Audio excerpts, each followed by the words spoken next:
Setiap pernikahan biasanya diselimuti kebahagiaan. Namun, pernahkah kau membayangkan, di malam paling indah justru menjadi awal dari teror yang tak berkesudahan? Di sebuah desa yang dikelilingi hutan tua, cinta dua insan harus diuji oleh sosok pengantin yang tak pernah menemukan kebahagiaannya. Inilah kisah teror kuntilanak sang pengantin. Malam pernikahan yang tak biasa. Malam itu, desa kecil di pinggiran hutan tampak semarak oleh pesta pernikahan Dimas dan Ayu. Lampu-lampu bohlam berderet di antara pohon kelapa, musik gamelan sayup terdengar, dan aroma masakan khas hajatan memenuhi udara. Semua orang tampak bergembira, namun entah mengapa Ayu, sang pengantin wanita, merasa gelisah sejak sore. Ia beberapa kali menatap ke arah hutan gelap di ujung desa, seolah ada sesuatu yang memanggilnya. Gaun pengantinnya berwarna putih, panjang menyapu tanah, membuat sosoknya anggun, tetapi juga menyeramkan bila berdiri di tengah gelap. Ketika pesta hampir usai, beberapa tamu mulai pulang. Dimas menemani istrinya ke kamar pengantin yang disediakan di rumah orang tua Ayu. Namun sebelum masuk, Ayu mendengar suara aneh. Suara itu menyerupai tangisan lirih perempuan, memanjang, kadang seperti tawa, kadang seperti isak. Suara itu datang dari arah hutan. "Mas, kau dengar itu?" tanya Ayu dengan wajah pucat. Dimas menoleh, mendengarkan beberapa detik, namun ia tak mendengar apapun selain jangkrik. "Ah, mungkin hanya perasaanmu saja, Yu. Sudahlah, ini malam kita," jawab Dimas, berusaha menenangkan. Namun, Ayu tetap merasa tak tenang. Saat ia duduk di ranjang, jendela kamar tiba-tiba terbuka pelan oleh tiupan angin. Tirai putih melambai-lambai, dan di baliknya, samar terlihat bayangan putih melayang di antara pepohonan. Ayu terpekik kecil. Dimas segera menutup jendela dengan kesal. "Kau jangan menakut-nakuti dirimu sendiri," katanya.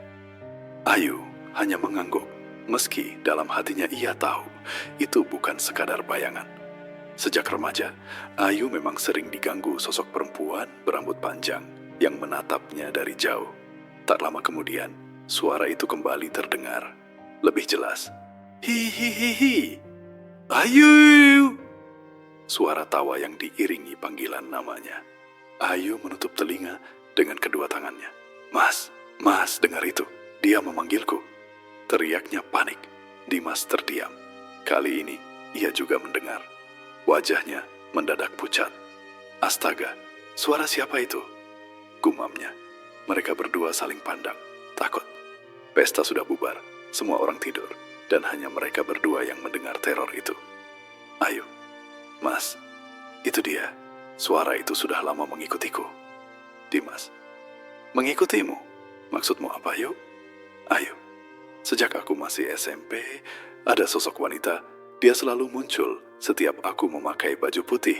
Dan malam ini..." "Dimas, kau bercanda kan?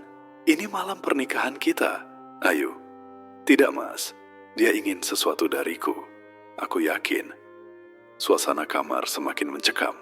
Lilin kecil di meja samping ranjang tiba-tiba padam meski tak ada angin. Bau melati menusuk hidung mereka. Dimas memeluk Ayu erat, tapi dalam hatinya ia tahu malam pengantin mereka telah berubah menjadi awal teror yang mengerikan. Undangan dari hutan. Malam semakin larut. Jam dinding tua di ruang tamu berdentang 2 kali, menandakan sudah pukul 2 dini hari. Ayu masih menggigil di pelukan Dimas. Dari luar kamar, suara-suara aneh terus terdengar. Kadang seperti langkah kaki yang menyeret kain, kadang seperti suara kuku yang mencakar dinding kayu rumah. Dimas mencoba memberanikan diri keluar kamar dengan membawa senter. Namun, ketika ia membuka pintu, suara itu seketika lenyap, menyisakan keheningan yang menekan. Ia menatap gelap pekat di luar jendela, dan saat itu ia yakin ada yang menunggu mereka di luar sana. Tak lama kemudian, suara perempuan itu kembali terdengar. Kali ini lebih jelas, seolah berdiri tepat di halaman. "Ayo, ikut aku. Malam ini malam kita." Suara itu bergema, memanjang, membuat bulu kuduk meremang. Ayu terisak, wajahnya semakin pucat. Ia memegang tangan Dimas erat-erat. "Mas, jangan buka pintunya. Jangan dekati suara itu," bisiknya ketakutan. Namun, entah mengapa, kaki Dimas terasa berat, seakan ada yang menariknya untuk keluar. Jantungnya berdegup kencang, seakan ada energi asing yang menguasai dirinya. Dari celah jendela, Ayu melihat sesuatu. Sosok perempuan bergaun putih, lusuh berdiri di bawah pohon mangga. Rambutnya terurai, menutupi wajah, namun matanya berkilat merah, menyala menembus kegelapan. Mulutnya tersenyum lebar, terlalu lebar hingga membentuk garis mengerikan. Ayu terpekik. "Itu dia, Mas. Dia datang." Tubuh Ayu bergetar hebat, seolah semua kenangan lama yang ia coba lupakan kembali menyeruak. Dulu, ia pernah mendengar cerita dari ibunya tentang roh wanita yang mati bunuh diri karena gagal menikah, dan sejak itu arwahnya bergentayangan mencari pengganti. Suara itu makin dekat, meski sosoknya tak bergerak dari tempatnya. "Mas, kembalikan dia, Ayu milikku." Suara serak bercampur isak tangis membuat Dimas panik. "Apa maksudnya? Mengapa dia menyebut namamu seperti itu?" Dimas membentak dengan suara bergetar. Ayu menunduk, air matanya menetes. "Mas, sebenarnya aku tidak pernah cerita. Dulu, sebelum kita bertemu, ada seorang lelaki yang melamarku, tapi dia meninggal secara tragis. Dan sejak itu, aku selalu dihantui oleh wanita berpakaian putih. Aku tidak tahu siapa dia, tapi dia selalu muncul setiap aku mencoba bahagia." "Dimas, ayo, kenapa baru cerita sekarang? Seharusnya aku tahu dari dulu." "Ayu, aku takut, Mas. Aku kira dia hanya bayangan masa lalu, tapi ternyata dia nyata." Dari luar terdengar suara keras. "Ayu!" Membuat kaca jendela bergetar. "Dimas, kita harus pergi dari rumah ini. Kita tidak bisa tinggal diam." "Ayu." "Tidak, Mas. Kalau kita keluar, dia akan menjemputku." "Dimas, kalau begitu, apa yang dia inginkan?" Ayu, lirih, hampir berbisik. "Dia ingin aku ikut menjadi pengantin selamanya." Suara angin mendadak menderu kencang, membuat pintu kamar bergetar hebat. Aroma busuk bercampur wangi melati semakin pekat. Teror itu jelas bukan lagi sekadar bayangan. Kuntilanak itu benar-benar datang menagih sesuatu yang tak pernah selesai. Malam yang berdarah. Suasana rumah mendadak mencekam. Angin malam yang sebelumnya hanya berhembus pelan kini berputar kencang, membuat genteng berderak dan daun pintu bergetar keras. Ayu memeluk Dimas erat, tubuhnya gemetar seolah dingin yang menusuk tulang berasal bukan dari cuaca, melainkan dari aura gelap yang menyelimuti rumah itu. Di luar kamar, terdengar suara langkah kaki menyeret, semakin lama semakin mendekat. Lantai kayu berderit seirama dengan suara tawa lirih yang menggema. "Hehehehe." Suara itu seperti masuk langsung ke telinga, membuat kepala pening dan dada sesak. Tiba-tiba, ketukan keras menggema di pintu kamar. "Dug, Dug, Dug!" Ayu berteriak ketakutan, sementara Dimas berusaha menahan pintu dengan tubuhnya. "Siapapun kau, pergi dari sini!" teriak Dimas dengan suara parau. Namun pintu itu terus berguncang seolah ada tenaga luar biasa yang ingin menerobos masuk. Dari celah pintu terlihat jari-jari pucat panjang dengan kuku hitam melengkung mencoba meraih mereka. Darah menetes dari kuku itu membuat lantai kamar ternodai merah pekat. Aroma amis menyengat bercampur bau melati busuk semakin membuat Ayu hampir pingsan. Ketika Dimas berusaha mendorong kembali pintu, tiba-tiba lilin di meja padam begitu saja. Kamar tenggelam dalam kegelapan pekat. Dalam gelap, suara perempuan itu terdengar begitu dekat di telinga Ayu. "Ayu, kau pengantinku." Ayu menjerit histeris. Dimas buru-buru meraih senter di meja, menyalakannya. Namun, cahaya itu justru menyorot wajah pucat dengan mata merah menyala tepat di sudut kamar. Rambut panjang kusut menjuntai hingga menutupi lantai, dan mulutnya menyeringai lebar dengan darah menetes dari giginya. "Astaga, kuntilanak!" seru Dimas panik. Sosok itu bergerak cepat, seolah melayang mendekati mereka. Tirai jendela berkibar meski semua tertutup rapat. Ayu terdorong ke ranjang, sementara Dimas mencoba menghadang dengan nekat mengayunkan kursi. "Jangan sentuh istriku!" teriaknya.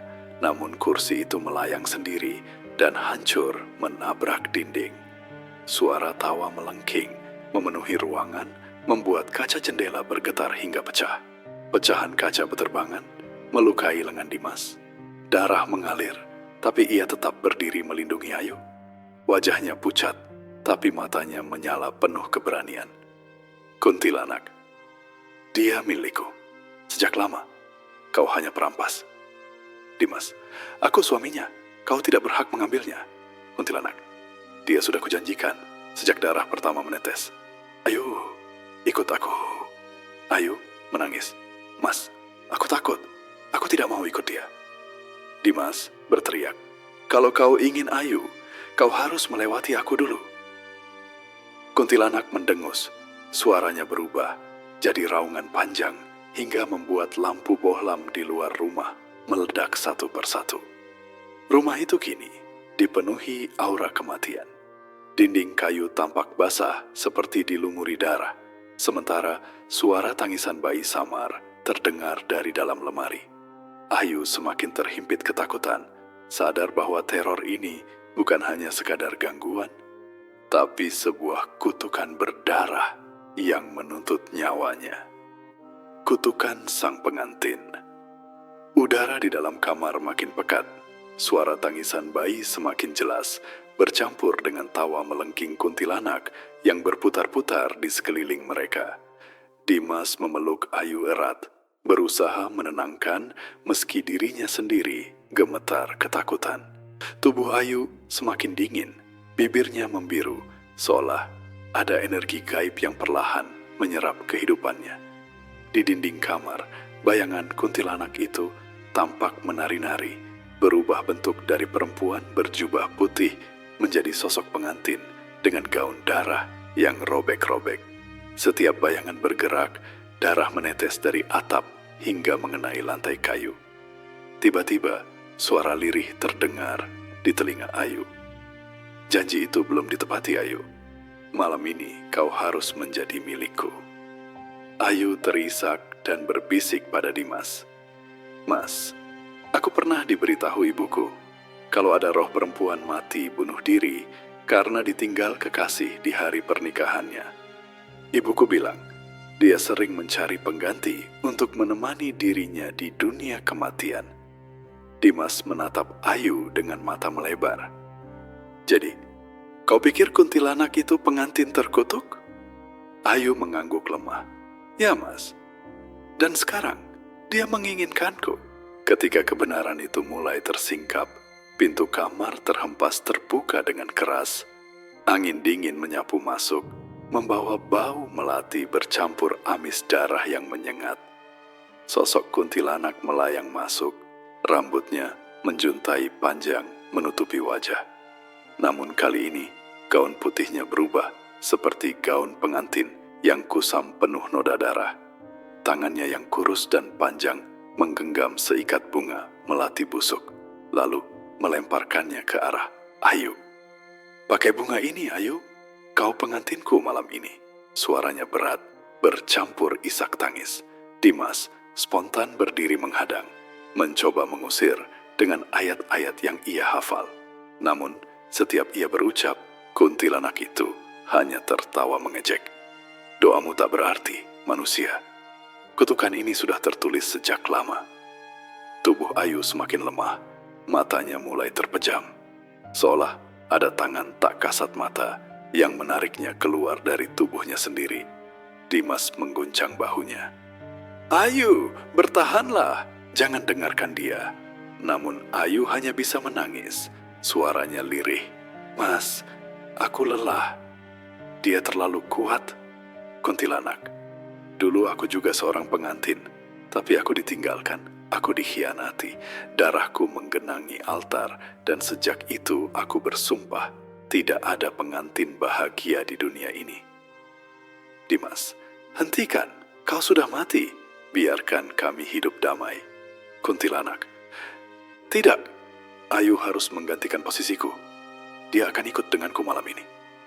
Ayu menangis. "Mas, aku takut. Apa yang harus kita lakukan?" Dimas dengan suara bergetar namun tegas. "Kalau kau ingin Ayu, kau harus berhadapan denganku dulu. Aku tidak akan membiarkanmu mengambil istriku." Kuntilanak meraung panjang, suaranya melengking hingga kaca jendela terakhir pecah berkeping-keping. Rumah itu kini tampak seperti altar kematian, dengan darah yang menetes dari langit-langit dan wangi bunga melati busuk memenuhi ruangan. Malam pengantin yang seharusnya penuh kebahagiaan, kini berubah menjadi perjanjian berdarah antara dunia hidup dan dunia arwah. Pertarungan di malam pengantin. Udara malam itu seperti berhenti berputar, seolah seluruh alam menyaksikan apa yang sedang terjadi di rumah tua itu. Kuntilanak berdiri tegak, gaun pengantinnya berkibar meski tak ada angin. Matanya merah menyala, mulutnya terbuka lebar, menampakkan gigi hitam penuh darah. Dimas, dengan luka di lengannya yang masih mengucur, berdiri di hadapan Ayu yang tubuhnya makin lemah. Meski ketakutan menggerogoti, tekadnya lebih kuat. Ia tidak akan membiarkan makhluk itu mengambil istrinya. Dengan senter di tangan kanan dan pecahan kayu di tangan kiri, ia siap melawan meski tahu ini bukan lawan manusia. Kuntilanak melayang mendekat. Rambut panjangnya bergerak liat seperti tentakel hidup, mencoba meraih Ayu yang terbaring di ranjang. Dimas menerjang, menebas rambut itu dengan kayu tajam.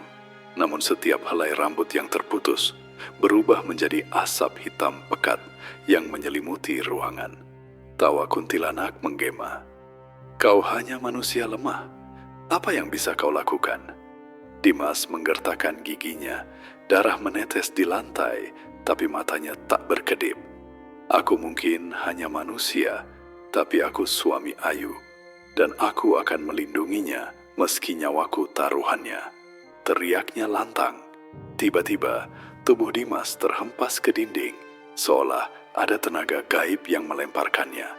Punggungnya menghantam kayu hingga mengeluarkan bunyi retakan. Ia terbatuk darah, tapi tetap berusaha bangkit. Ayu yang melihatnya hanya bisa menangis. "Mas, jangan tinggalkan aku," jeritnya. Kuntilanak mendekati ranjang, mengangkat bunga melati busuk, lalu menaruhnya di dada Ayu. "Sekarang, kau pengantinku," bisiknya dingin. Ayu mencoba meronta, tapi tubuhnya seperti terkunci, tidak bisa bergerak. Matanya mulai memutih, napasnya melambat. Dengan sisa tenaganya, Dimas merangkak mendekati ranjang. Ia mengingat sesuatu, pesan kakeknya dulu, bahwa makhluk halus benci dengan api dan bacaan doa. Dengan gemetar, ia meraih korek api dari sakunya, lalu menyalakan tirai yang sudah sobek. Api mulai menyala, menerangi ruangan dengan cahaya merah menyala. Kuntilanak menjerit keras, suaranya membuat telinga berdengung. Rambutnya mengepul asap. Wajahnya yang semula jelas kini mulai meleleh seperti lilin terbakar. "Tidak, kau tidak bisa menghentikanku," teriaknya melengking. "Kuntilanak, aku hanya ingin bahagia. Aku hanya ingin jadi pengantin. Mengapa kalian menghalangiku?" Dimas dengan napas terengah. "Bahagiamu bukan mencuri nyawa orang lain. Kau harus pergi, kembali ke tempatmu." Ayu lemah, menangis. Mas, tolong aku. Aku tidak mau ikut dia. Kuntilanak menangis meraung. Tidak, aku tidak mau sendiri. Aku tidak mau. Dimas berteriak sambil mengangkat kayu terbakar. Kalau kau memaksa, maka malam ini akan jadi akhir dari kutukanmu. Api semakin membesar, memakan tirai, meja, dan dinding kayu. Ruangan itu berubah menjadi medan pertempuran antara cinta seorang suami dan dendam seorang arwah pengantin. Jeritan kuntilanak bercampur dengan gemeretak api, membuat malam itu seperti neraka yang diturunkan langsung ke bumi. Api penyucian. Api yang menyala di dalam kamar kini menjalar cepat ke dinding rumah. Cahaya oranye berkedip-kedip di wajah Dimas yang penuh luka. Asap menyesakkan dada, namun tekadnya jauh lebih besar dari rasa sakit itu. Kuntilanak menjerit. Tubuhnya setengah terbakar. Gaun pengantinnya yang lusuh kini berwarna hitam terbakar api. Rambutnya terjulur ke segala arah, seperti ular yang berusaha melilit Dimas dan Ayu. Kau tidak akan pernah memisahkanku dari dia. Suaranya melengking, bercampur raungan yang memecahkan telinga. Dimas berusaha menyeret Ayu keluar dari ranjang, namun tubuh Ayu berat, seperti ditahan sesuatu. Wajahnya pucat, matanya hampir sepenuhnya putih, napasnya tersendat-sendat. Kuntilanak mendekat, tangannya yang panjang meraih wajah Ayu, mengusapnya dengan penuh cinta yang mengerikan. Ayu, kau cantik sekali, tepat seperti yang kuinginkan. Ucapnya lirih, seperti pengantin yang tengah merayu. Ayu menangis, air matanya menetes tanpa bisa ia kendalikan. Mas, tolong. Jangan biarkan aku pergi. Suaranya parau, seakan jiwa perlahan terlepas. Dengan sisa tenaga, Dimas menyalakan kayu yang terbakar dan mengayunkannya ke arah kuntilanak. Api itu mengenai gaun pengantinnya, membuat makhluk itu menjerit panjang. Tidak! Suara jeritannya mengguncang seluruh rumah. Bayangan hitam keluar dari tubuhnya, berputar di udara, lalu menyusup ke dinding. Bau daging terbakar bercampur wangi melati semakin menusuk. Ayu seketika tersentak, tubuhnya yang semula kaku kini bisa bergerak lagi. Ia terjatuh ke pelukan Dimas, menangis histeris. Namun, bukannya lenyap, kuntilanak justru berubah wujud semakin mengerikan. Wajahnya meleleh, matanya menghitam pekat, mulutnya menganga hingga nyaris menyentuh dada. Dari mulut itu keluar jeritan bayi, bercampur tangisan wanita. Kalian tidak bisa menghentikanku. Aku akan selalu kembali. Setiap ada pengantin di desa ini, aku akan menagih janjiku. Tubuhnya perlahan meledak menjadi asap hitam pekat, menyelimuti seluruh ruangan. Api mereda tiba-tiba, menyisakan bau hangus dan kegelapan mencekam. Ayu, terisak di pelukan Dimas. Mas, apa dia sudah pergi? Apa kita selamat? Dimas terengah masih memeluknya. Aku tidak tahu, Yu. Tapi untuk saat ini, kau aman di sisiku. Suara samar terdengar di luar rumah. Suara tawa lirih memanjang. Hihihihihi. Ayu gemetar. Mas, kau dengar itu? Dia belum benar-benar hilang. Dimas menatap gelap penuh dendam. Kalau begitu, aku akan pastikan malam ini bukan akhir kita. Aku akan lawan dia sampai kutukan ini benar-benar musnah. Di luar rumah, bulan purnama tampak redup ditutupi awan hitam. Hutan di sekitar desa bergemuruh seakan menyimpan rahasia kelam yang lebih besar. Malam pengantin mereka belum berakhir, justru baru memasuki ujian terakhir antara cinta, dendam, dan kutukan abadi, janji abadi. Malam hampir menuju fajar. Langit di timur mulai menunjukkan semburat abu-abu, namun rumah tua tempat Dimas dan Ayu berada masih terperangkap dalam kegelapan yang aneh. Api yang tadinya berkobar kini padam tanpa sisa, seakan tak pernah ada. Bau melati masih menusuk, menandakan kehadiran kuntilanak belum sepenuhnya sirna. Ayu masih terisak di pelukan Dimas. Tubuhnya lemah, namun ia merasa lebih ringan daripada sebelumnya. Dimas, meski penuh luka, tetap menggenggam tangan istrinya erat, seolah ia takut roh jahat itu kembali merebutnya kapan saja. Suara lirih kembali terdengar, kali ini lebih dekat, seolah berbisik di telinga keduanya. Aku tidak akan pernah benar-benar pergi.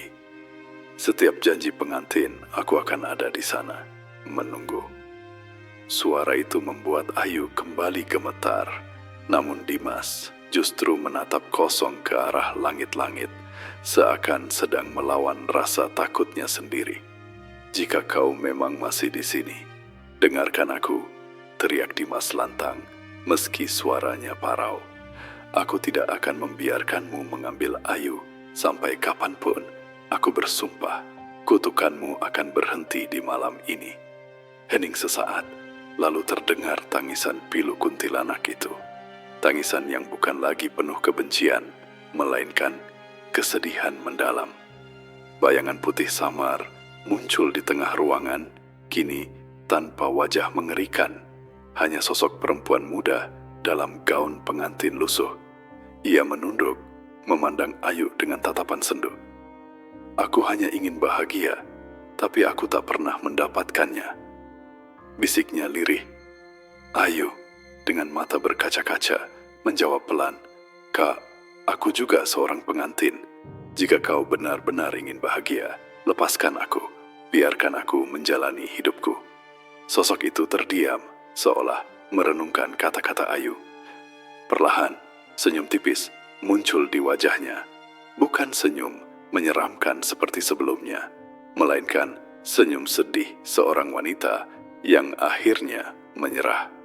Mungkin sudah waktunya aku pergi. Suaranya bergetar, lalu tubuhnya mulai memudar, terurai menjadi serpihan cahaya putih yang berkilau, berterbangan ke udara. Bau melati yang tadinya menusuk berubah menjadi harum lembut, lalu hilang terbawa angin. Untuk pertama kalinya malam itu, udara terasa lebih ringan, tidak lagi menekan dada. Ayu menangis, memeluk Dimas erat. Mas, apa ini sudah berakhir? Dimas mengusap rambutnya, tersenyum lemah. Ya, yuk, dia sudah pergi. Dia hanya butuh diingat, bukan ditakuti. Ayu, terima kasih, kau sudah menyelamatkanku. Dimas menatap mata istrinya dalam-dalam. Aku berjanji, apapun yang terjadi, aku akan selalu melindungimu. Selamanya. Dari luar rumah, ayam jantan berkokok. Fajar akhirnya datang, menyapu gelap malam bersama kutukan yang menghantui mereka. Malam pengantin yang awalnya berubah jadi neraka kini perlahan mereda. Meski luka fisik dan batin masih membekas, Dimas dan Ayu tahu satu hal. Cinta sejati mampu melawan kegelapan. Namun jauh di dalam hutan, angin masih berhembus, membawa bisikan lirih. Seakan kutukan itu tak pernah benar-benar musnah, hanya menunggu pengantin baru berikutnya. Api memang bisa mengusir kegelapan, namun dendam tak selalu bisa dipadamkan. Dimas dan Ayu mungkin berhasil selamat malam itu, tapi bisikan lirih dari balik pepohonan masih terdengar. Sebab kutukan pengantin tidak pernah benar-benar berakhir. Hati-hati, jika suatu hari kau menikah, jangan sampai ada pengantin lain yang ikut menuntut janji darimu.